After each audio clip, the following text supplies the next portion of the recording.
the energy out, you give it back. And then we just have this ongoing exchange. All right. Last time I was doing, I did some stand-up. This lady, she heard my acting, and she put something in my hand. And I'm thinking, oh, okay, maybe that was pretty good. You know, it's a phone number or room key or, I mean, you know, I don't know, what, a tip? You know, it was a rock. It was a rock, you know, I felt like Charlie Brown, you know, I'm thinking, what, you know, everybody else got candy, but, you know, I got rock, a rock. I don't know what it meant, I don't know if it was good luck or what, but that made me think about talking about Earth Day. Y'all in the Earth Day? You celebrating? Yeah. What was that? Was that Thursday? Something like that? Sunday? Yeah, Earth Day. Yeah, it's not easy. It's not easy being an environmentalist. I consider myself an environmentalist, you know, with my love life and everything like that. It makes it a little bit easier.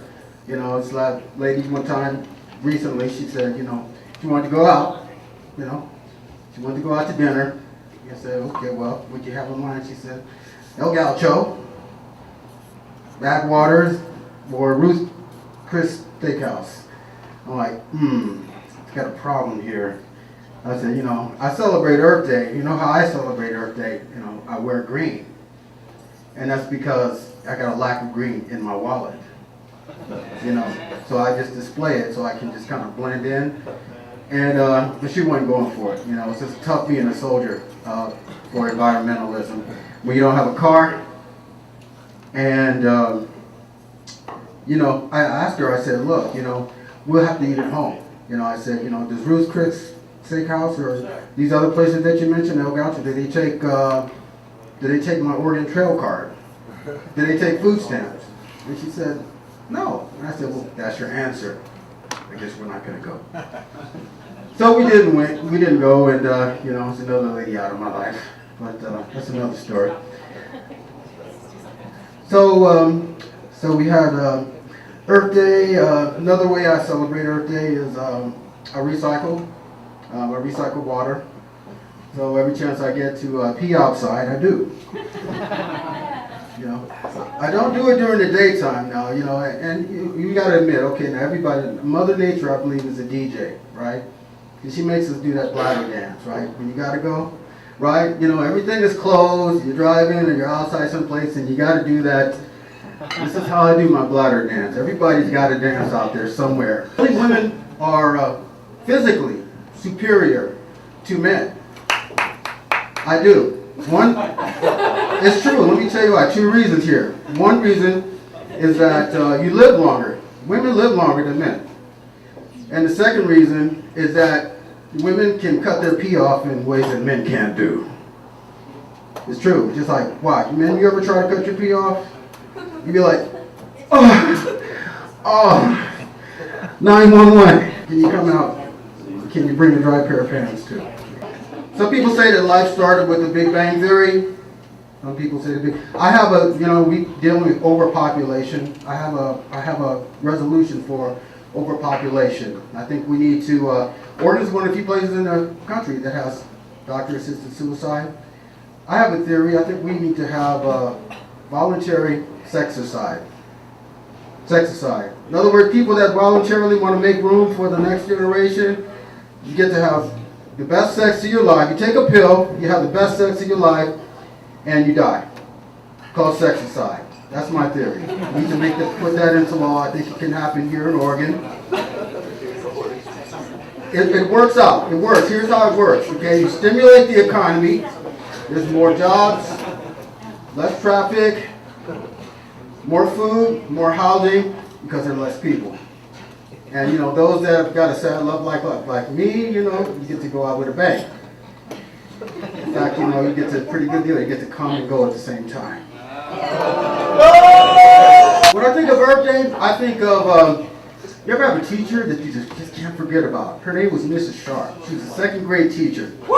I went to elementary school in Compton, California, a little tough. Mrs. Sharp, she didn't play. Mrs. Sharp was a problem solver, and that was her name, ironically, Mrs. Sharp. She had to have been a Trekkie. She was a student of Spock, because whenever there was a problem, you know, she had these glasses on, and she was no nonsense. She didn't smile very much. But if there was a problem, she would zero in over there, and she had this thumbnail. I don't know, Freddy Krueger wasn't out at that time, but she had this thumbnail, and she would give you this pinch, you know, like Spock would do, and just immobilize people, and she would look you in the eye while she was doing it. And you're just dying there. You're just confessing, yeah, my mom did it. I don't know. Just get this thumbnail out of me. And that's how she maintained control and order. Mrs. Sharp. Never forget about her. Another peacekeeper, problem solver that I remember growing up with, that you know, Earth Day reminds me of is librarians. Librarians. I think they had to go through special training, because, you know, they're not afraid to get in your face. You know, they'll get it, you know, it's like, you know, if somebody's making some noise, they'll be like, and then they're just right there, and they just, you know, they're wagging the finger and everything like that. So, you know, I had this vision. I thought it would be cool to do something about a problem I think we have in society. I don't know if you agree or not, but anybody ever deal with noise pollution that deals with ringtones that are annoying? Annoying ringtones. Here's the profile of ringtone abusers. And you might be out there too. I'm like, people like, hey dude, it's me. Ringtone abusers, right? The volume is turned all the way up when they got a call. Full blast. One. And then two, they don't answer the phone. So it just goes on and on and on. Three, they're under delusion that you like their favorite song. So it just goes on and on and on and on and on. So you're like, so I thought it would be cool, this vision I have. Would it be cool if Mother Nature would summons and I'm closing here, would it be cool if Mother Nature were to summons my teacher, Mrs. Sharp, and the ex-librarians that are, you know, they're noise bouncers. That's what librarians, that's what librarians do. They're noise bouncers. They're like, shh.